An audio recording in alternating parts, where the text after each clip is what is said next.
Hello, sorry. Hello and welcome to another session of Dr. Barbara Miller's NCLEX review. Today we're going to be talking about maternity nursing. Please like, share, subscribe, comment on each videos. Thank you so much. Okay, so with maternity nursing, you want to know how pregnancy occurs.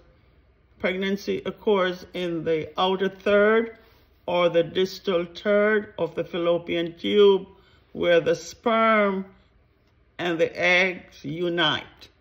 Okay, so fetal development is measured in numbers of weeks after fertilization.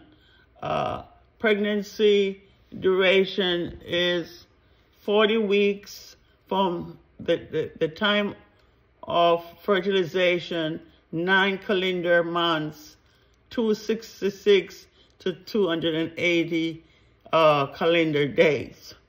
So you have the stages of human development during pregnancy. You have the zygotic stage, the blastocyte stage, the embryonic stage, and fetal stage. So the zygotic stage, fertilization to 4 days after, begins with fertilization, fusing of the ovum and the sperm, starting point of pregnancy. It occurs 2 weeks after the last normal menstrual period in a 28-day cycle. The zygote ovum that has been fertilized by sperm, the morula zygote that has undergone 4 cleavages. Then you have your blastocytes from 4 days to 15 days after the morula divides into specialized cells. Fluid-filled space become hollow ball of cells called blastocytes. Then you have your embryonic stage. The embryonic stage is from day 15 through 8 weeks. During the embryonic stage, all the organs starts developing: the heart, the lung,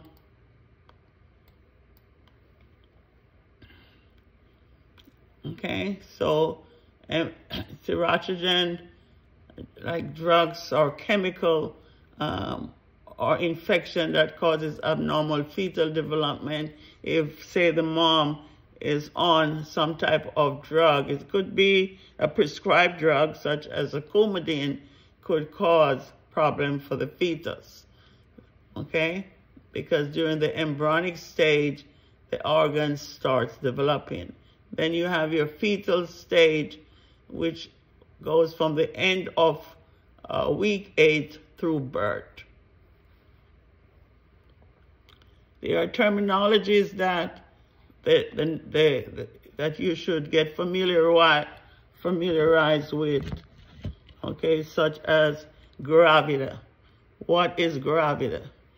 Gravida means pregnancy. So you need to know those.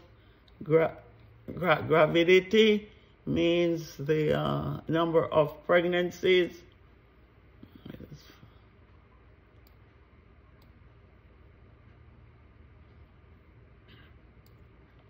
So the total number of times a woman has been pregnant. A null gravida is someone who has never been pregnant. A prima gravida is someone who is pregnant for the first time.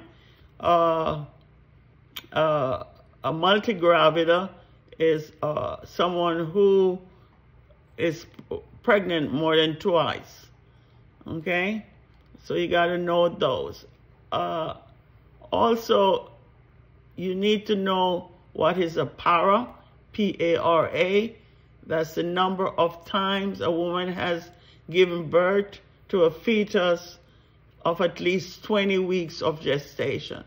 Okay, between 22 and 24 weeks, it could go up to 26 weeks, is also known as the fetal viability, meaning that the fetus or the baby possibly could survive extrauterine life, although that baby would have lots of complications. So the normal fetal viability is between 22 to 26 weeks of gestation. What is a parity? The number of pregnancy carries to the point of viability. What is viability? When the fetus or the newborn could live extrauterine life. A null para, if you was to ask, what is a null para? Zero pregnancy that reach viability, meaning that that woman who has never held a pregnancy past 20 weeks of gestation. What is a prima para? That woman who one pregnancy that reach viability. One pregnancy that reach viability, meaning that she held it until 22 to 26 weeks of gestation. A multipara, 2 or more pregnancy that reaches the stage of viability. Preterm pregnancy that reaches 20 weeks but ends before 37 weeks of gestation. And term pregnancy that lasts between 37 weeks and 42 weeks of gestation. You got to try to remember those things. Also, pregnancy is divided in 3 trimesters. Okay, so the first trimester from 0 to 13 weeks of gestation. The second trimester, 14 to 26 weeks of gestation. And the third trimester, 27 to 40 weeks of gestation. So term pregnancy that lasts between 37 weeks and week 42, you do have early term. For example, 37 to 38 weeks plus 6 days, or full term, 39 to 40 weeks plus 6 days, or late term, 41 to 42 weeks. Post-term, pregnancy that lasts longer than 42 weeks. So you gotta, that patient would need to get induction of labor. You got to go over your Nagel's rule. Nagel's rule will determine or calculate the estimated date of delivery. So you want to use the first day of the last menstrual period, okay? First day of the last menstrual period, you want to subtract 3 months and add 7 days, and then you want to adjust the year by adding 1 year. For example, if the patient say the last menstrual period was, say, August 10th, you want to go back 3 months, add 7 days. So August, July, June, May. So she would deliver next May and add 7 days, May 17 of 2026. Okay, that's next year. Go over the different types of or signs of pregnancy. You have 3 signs of pregnancy. You may encounter questions on the signs of pregnancy. You have presumptive sign, you have probable sign, and you have positive signs of pregnancy. In the presumptive signs, the woman will have amenorrhea, absence of menstruation, become very fatigued, breast tenderness, she's nauseated, vomits, frequent urination, skin hyperpigmentation, fetal movement. Fetal movement occurs during presumptive signs of pregnancy called quickening. Quickening occur between 16 to 20 weeks of gestation. Then you have another sign of pregnancy called probable signs. Probable. Probable signs of pregnancy is only the practitioner could physically see what's happening. So under probable sign, you have the Goodell's or Goodell signs. Goodell's softening of the cervix, the Chadwick signs, bluish purple coloration of the vaginal mucosa and cervix, the Hager's sign, softening of the lower uterine segment or the isthmus, positive pregnancy tests, abdominal enlargement. In this sign, patient will also have Braxton Hicks contractions. Okay, what is Braxton Hicks? They are irregular, painless contractions. They also will have something called the ballotment. Only the practitioner, or when the practitioner pushes against the cervix, and the fetus will rebound and feel a rebound from the fetus. And you have your positive signs. Positive signs that confirm that a fetus is growing in the uterus. Visualize the fetus by ultrasonography.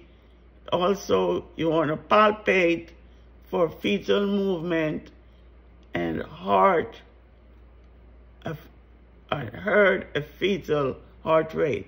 The normal fetal heart rate is 110 to 160 beats per minute. Know that antepartum occurs before birth, intrapartum occurs during labor and delivery, and postpartum occurs after birth. The physiological adaptation of pregnancy, just be mindful that all the system, you will have changes in all the systems, whether it's the reproductive system, the renal system, the GI system, the endocrine system, the musculoskeletal system, the respiratory system, cardiovascular system, integumentary system, all the system but for neurological system. In the musculoskeletal system, because of the curvature of the spine, okay, the patient will have the waddling gait. Patient will also have problems breathing as the fetus pushes on the diaphragm. Remember, during or prior to pregnancy, folic acid is given. Why? To decrease neural tube defects. Neural tube defect, if you were to ask, need vitamin supplements such as iron and folic acid to prevent neural tube defects. Like a baby who born with Down syndrome, or hydrocephalus, or spinal bifida. Okay, those things. You also need to know the maternal weight, or the required weight. If the person is underweight, then the weight that they should gain is between 28 to 40 pounds. If the person is overweight, they should gain 15 to 25 pounds. So the normal weight overall is 25 to 35 pounds.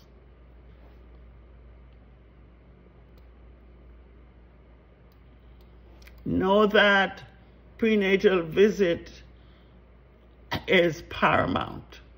Conception to 28 weeks every 4 weeks, from 29 to 36 weeks every 2 weeks, and 37 weeks to birth every week. You know, to find out what are the patient risk factors and try to take care of those before the actual birth. You're going to go over some danger signs and possible causes.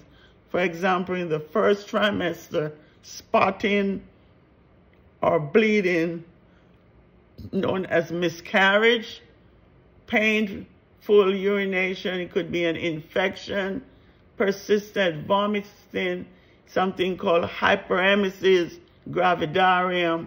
Patient would need to be hospitalized if there's excess vomiting, to get hydrate and to prevent electrolyte imbalance, like your potassium and sodium. Okay, so that patient would get hospitalized for a couple of days. In the second trimester, regular uterine contractions, it could be preterm labor, pain in the calf, it could be a deep vein thrombosis, sudden gush from the vagina, premature rupture of the membrane, or no fetal movement, 12 hours, could be that the fetus die in utero. So these are danger signs that all nurses and practitioners should be alert.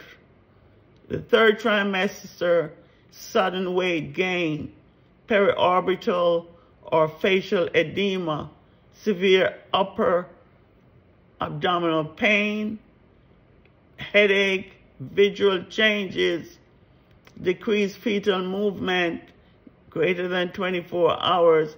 It could be the baby dies in utero.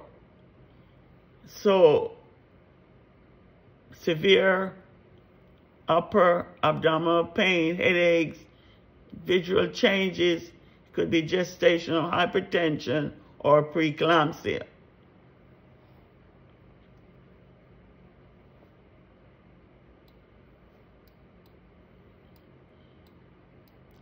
Know the difference between a true labor versus false labor. You got to check the timing. For true labor, regular, about 4 to 6 minutes apart, lasting at least 30 to 60 seconds. False labor, irregular, not contraction, not occurring close together. The strength is often weak and do not progress or get stronger. So go over false labor versus true labor. False labor occurs during the latter week of some pregnancy. Irregular contractions are felt, but the cervix not affected. The cervix remains closed. True labor contractions at regular intervals, increase in frequency, duration, intensity, bring about progressive cervical dilation or effacement. Remember, the cervix dilates in order to go into full labor to 10 centimeters and thinning of the cervix 100%. I would like for you to know the 5 P's: the passageway, the opening, the passenger, which is the fetus, and the placenta. The powers, if there are no powers, then it's going to slow the labor process. Powers meaning contractions, the position, and the psychological response. The mindset that that patient has can impact on the outcome.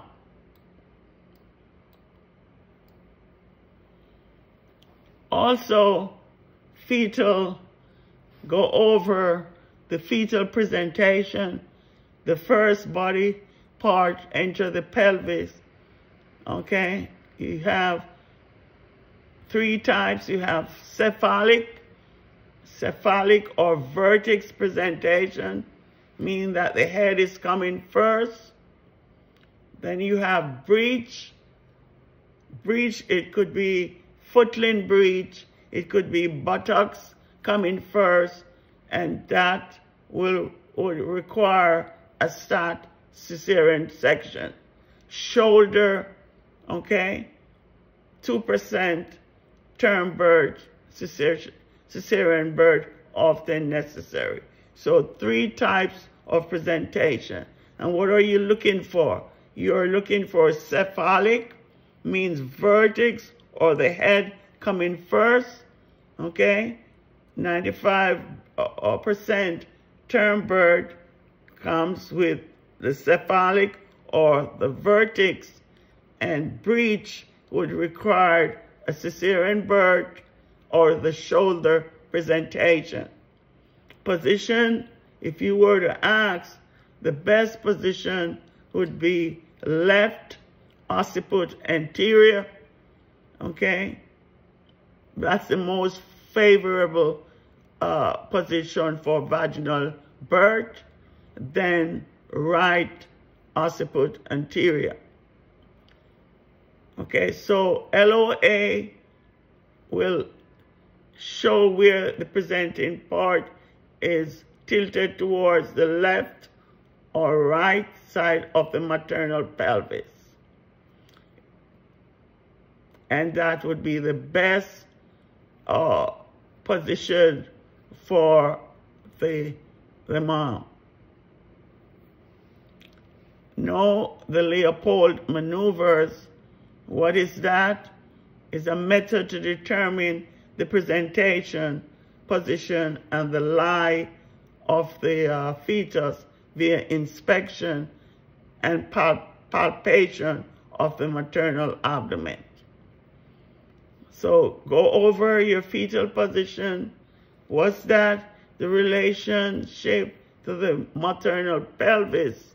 You have 4 presenting parts.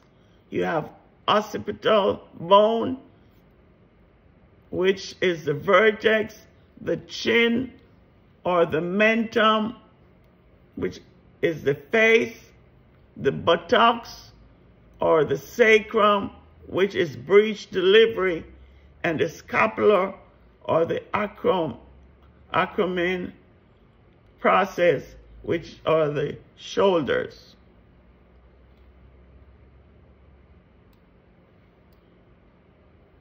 You got to know the cardinal position. Sometimes you may have questions, okay, in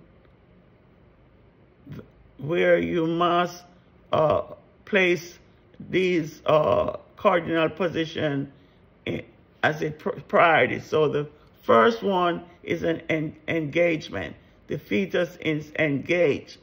Then it is descent, downward movement of the fetal head until it is within the pelvic inlet. Then flexion, the chin bent down, internal rotation, head rotate 45 degrees anteriorly, extension, the head emerges, of course, after internal rotation completed. Then you have your external rotation, head untwist, allow the shoulders to rotate internally. Then you have your expulsion. So go over your cardinal movements of labor. First, engagement, descent, flexion, internal rotation, extension, external rotation, and expulsion.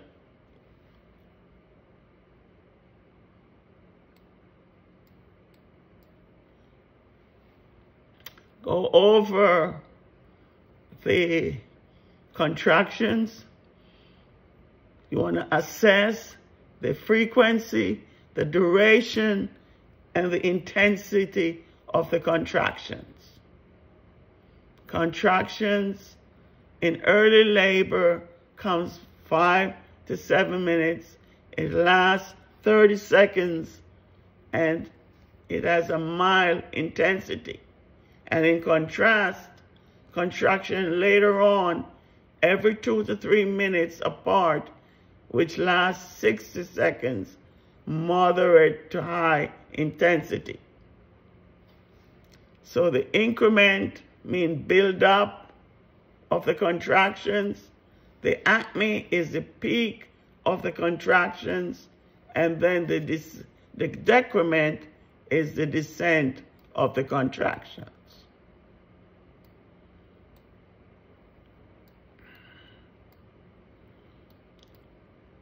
Okay, and they can do anesthesia to help the patient, epidural anesthesia. But remember, you must monitor the patient blood pressure. You got to monitor the fetus to see if there is any decelerations. So you want to monitor blood pressure. You want to ensure that the woman is positioned on her left side, preferably epidural, spinal epidural for active labor. Side effects, hypotension, respiratory depression, okay? Fetal distress secondary to maternal hypertension. So you want to monitor that patient very closely.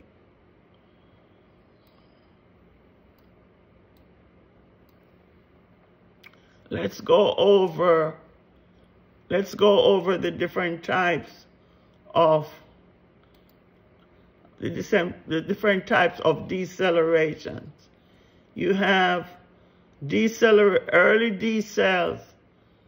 Early decels is not a big thing because it occurs while the woman is contracting. Early deceleration. Late deceleration is caused by utero-placental insufficiency, meaning that the fetus lacks oxygen. So I would like for you to go over these fetal heart rate mnemonic. V is variable, decelerations, variable. The heartbeat up and down, up and down. And what causes a variation in the fetal heart? Cord compression. Cord. The nuchal cord is wrapped around the baby's neck. early deceleration is head compression, so it mirrors the contractions. As the contractions subsided, then the heart rate goes back to its normal.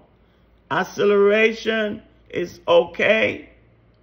That means the heart rate accelerates above 160 beats per minute, stays up there for 10 minutes, then drops or come back to its normal rhythm. Then you have late decelerations, utero-placental insufficiency. The baby or the fetus lacks oxygen. All you got to do with that, the treatment, you want to turn on the side.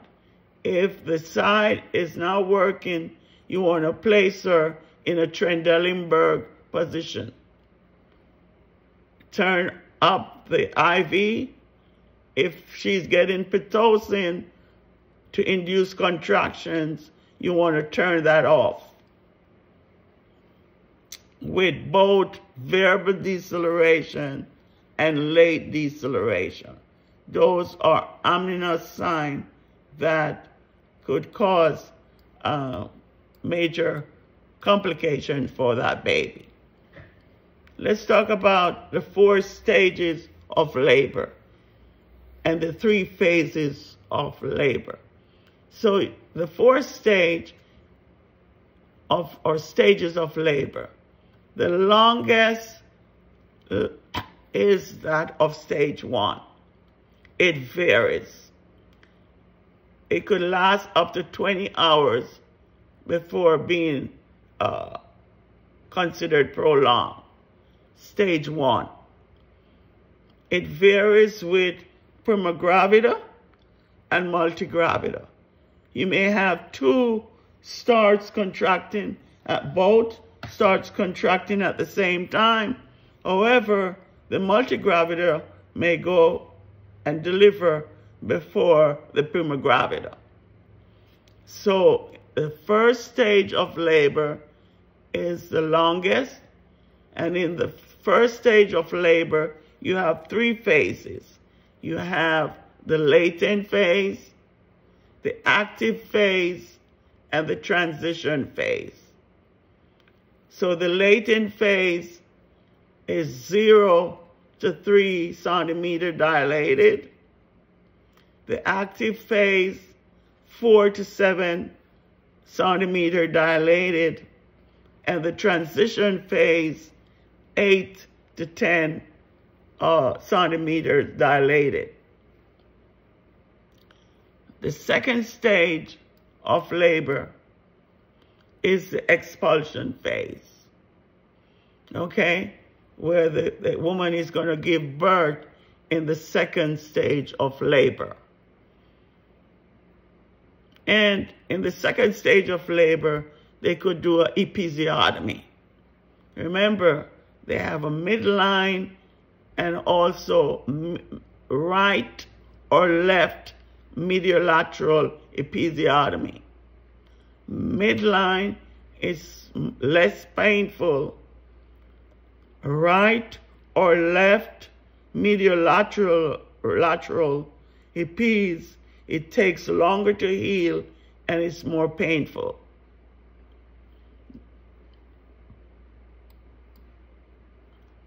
So that's the 2nd stage of labor.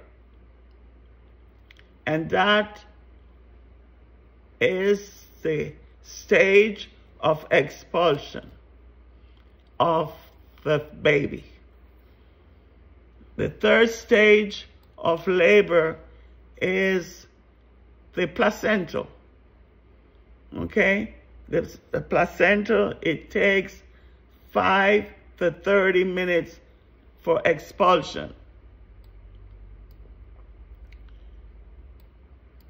Sometimes it could create a little bit of problem when the placenta not able to separate from the uterine wall. That could create, for example, the patient may have something called placenta accreta or increta, where the placenta, it buries all the way in the muscles of the uterus, and that able to come off. And that may end up with a hysterectomy. Okay? But just remember, the normal phase for the placenta to separate and get off the uterus is between 5 to 30 minutes. Okay? So you want to ensure that you massage the stomach for firmness. The fundus should be firm, and it's at the midline below the umbilicus at stage 3 of labor. Stage 3 of labor is the placental stage. You want to give Pitocin 10 units in 1,000 cc's of Ringer's lactate. For what you're looking for is for the uterus to contract.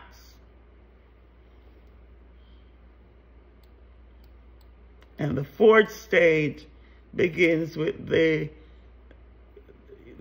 focus. You got to monitor the woman for hemorrhage, bladder distension, venous thrombosis. Okay? So the 4th stage, you want to start the postpartum period. In this stage, you got to monitor that patient closely, check vital signs, first hour every 15 minutes, second hour every 30 minutes. Blood pressure should remain stable. Temperature, you want to watch for fever. Okay? And sometimes the patient will be dehydrated because of the rigor of labor. And the temperature could indicative of infection.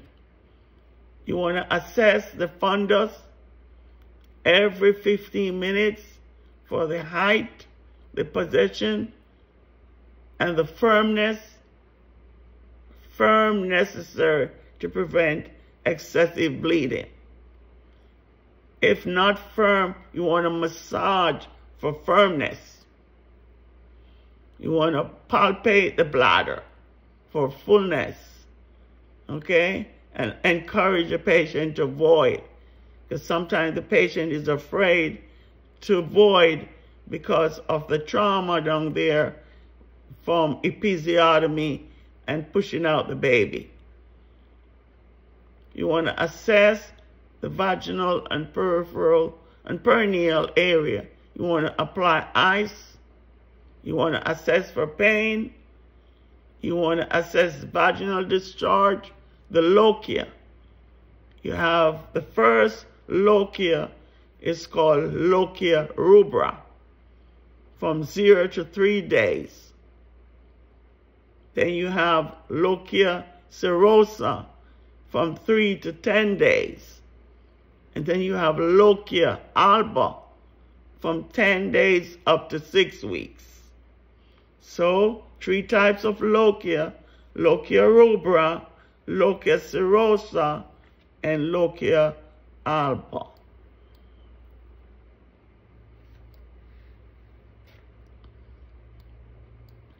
You could offer the mom, if the mom is breastfeeding, okay, lactation, secretion of milk by the breast, okay, you could put the baby on the breast right after delivery, okay.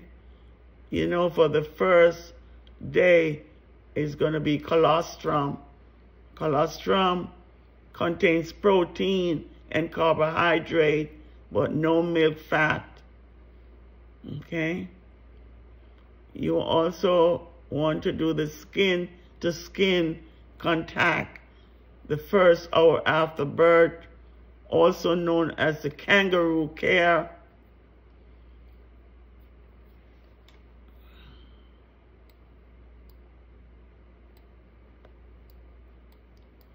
Go over the bubbles of breast, no discharge, and size and shape and fullness. Uterus, the fundus should be midline and firm. The bladder, you want to check for urinary retention, signs and symptoms of urinary tract infection. Full bladder which displays the uterus up and to the right. The bowel, you want to inspect for distension. You want to auscultate for bowel sounds. The lochia impact, or you want to inspect rather, the amount, the color, odor, warning if heavy, red, and foul smelling. You want to check the episiotomy, look for irritation, ecchymosis, hematomas, hemorrhoids, extremities for pulmonary embolism or deep vein thrombosis, or the patient emotional status.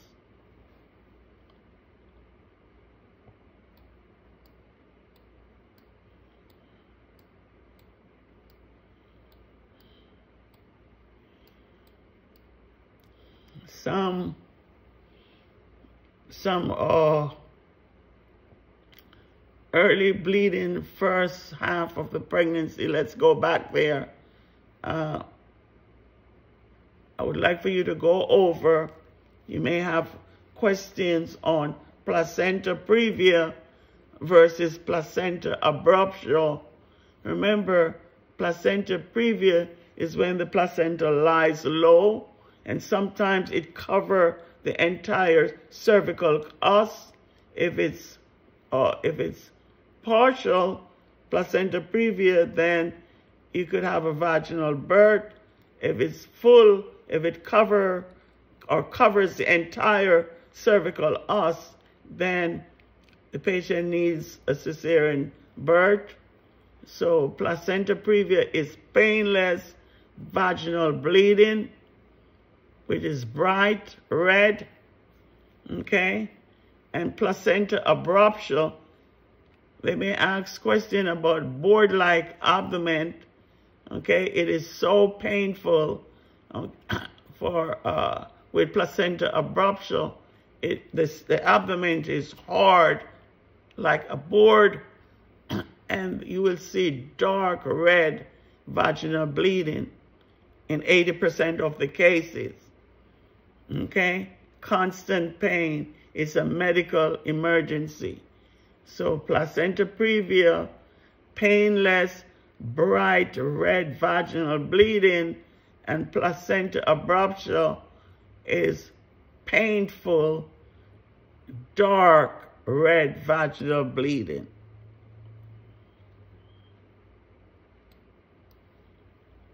No hyperemesis gravidarum, severe nausea and vomiting. As mentioned before, patients, if it's excess, patient needs to be hospitalized for hydration.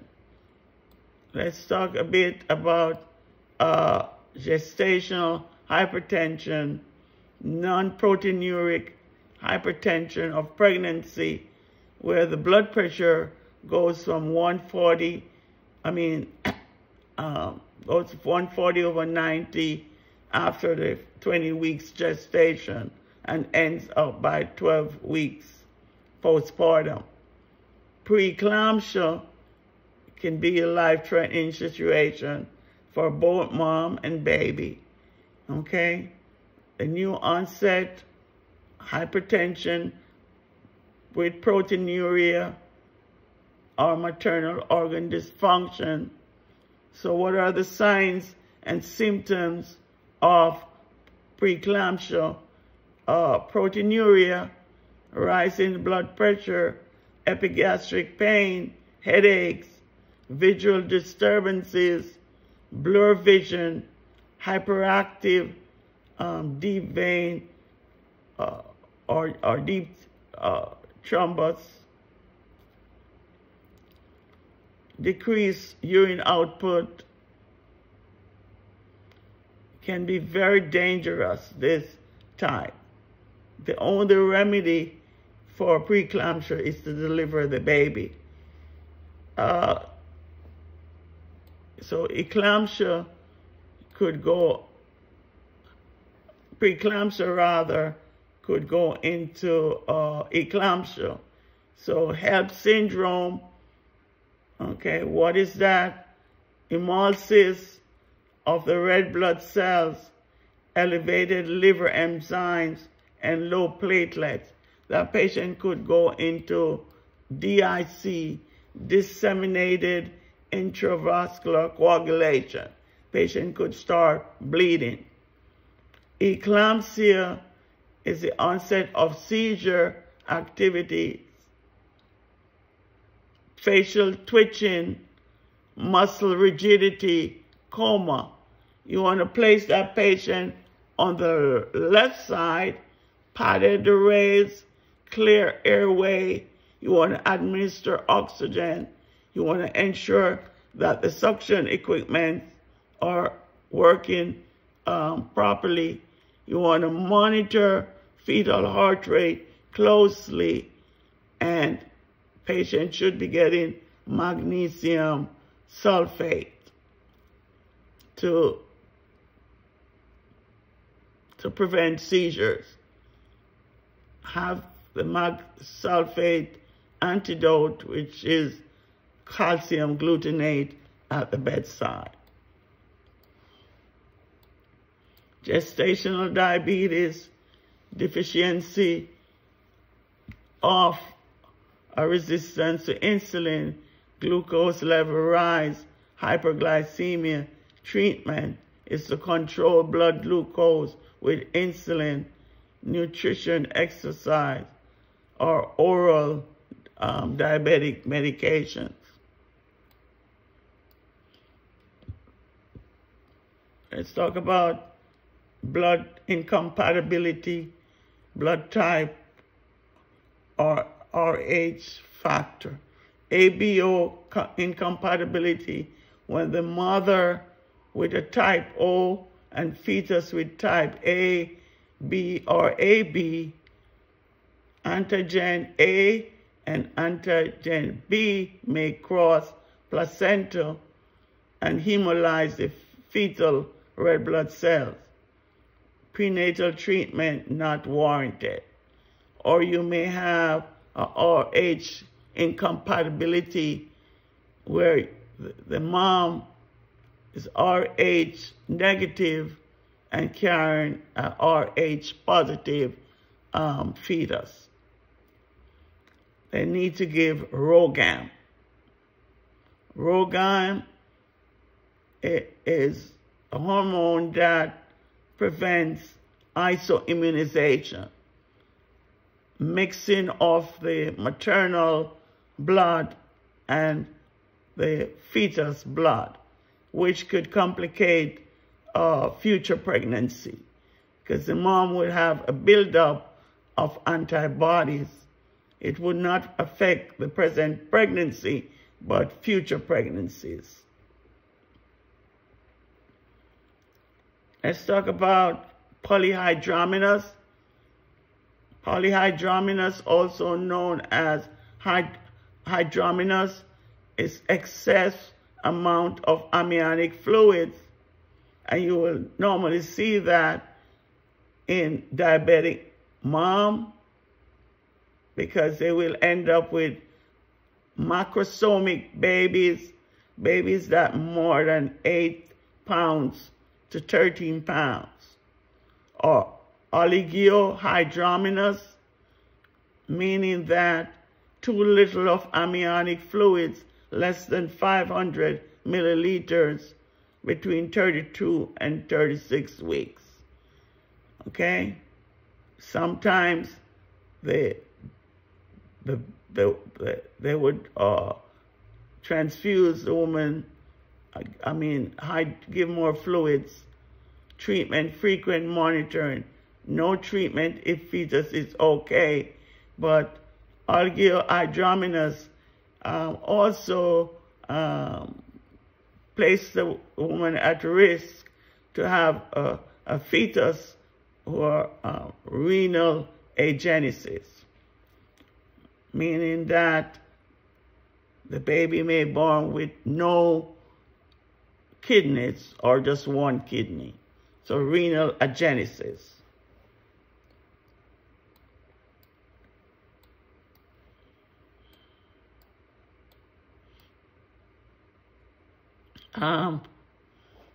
Newborn changes. Remember, you have pathological jaundice. That jaundice appears within 12 hours of delivery, could cause major problem. The baby would need to go on phototherapy. Okay, babies on phototherapy, you got to protect the eyes and the private area. And you're going to monitor the stool. That's where the bilirubin, the stool going to be yellow, pass through the stool. If it's a physiological jaundice and the bilirubin is not as high, then they may instruct the mom to place the baby at the window for natural sunlight.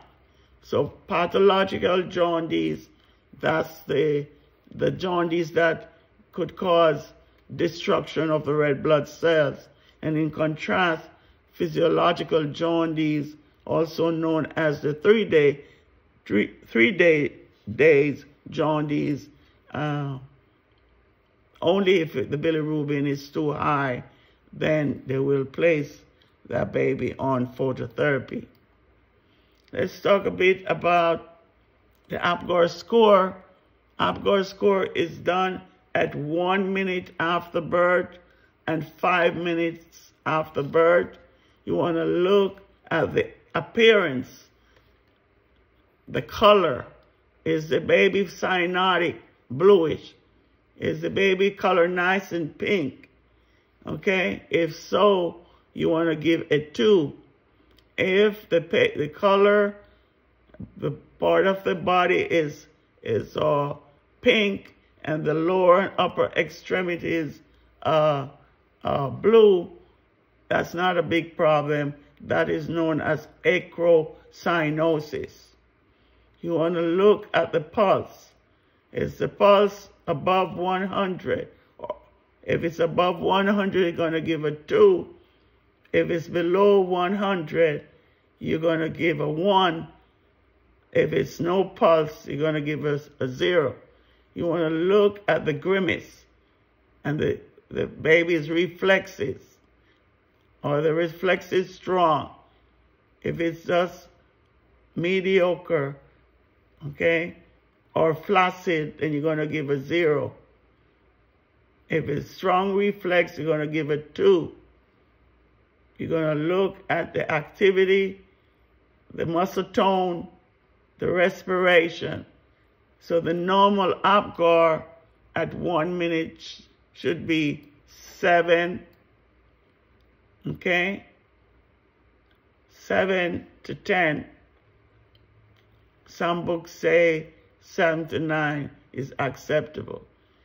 If the Apgar score is below 3, then you need to start resuscitative measures and call the neonatologist. Okay, thank you so much for listening to the videos on maternal nursing. I will have a follow-up with part 2 of postpartum and the complications that could arise in my next session. Thank you for listening. Hope this was of benefit to help with your maternal nursing on the NCLEX. Thank you so much. See you on another session.